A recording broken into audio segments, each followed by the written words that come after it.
100,000 பாதங்களைக் கொண்டு என்னை மிதித்து நின்றாலும் 1000 யானை பலம் கொண்டு அதை உதறி எழுந்து நிற்பேனே. சிலந்தி வளையறுக்க சிங்கங்கள் வாராது. சூரியனை சிறைபிடிக்க இரும்பு கதவு போதாது. தீ பழுத்த என் நெஞ்சத்தை உன் ஈட்டிகளும் கோடரிகளும் என்ன செய்யும்? அண்டத்தின் வெளியெங்கும் மிதந்து செல்லும் என் கனவுகளை உலகம் மண்ணாந்து பார்க்கின்ற நாள் நெருங்கி வரும்.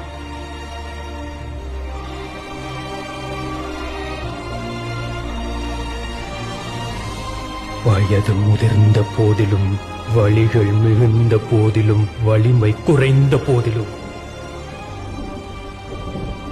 வீரன் வாழ்த்தரிப்பதை நிறுத்துவதில்லை.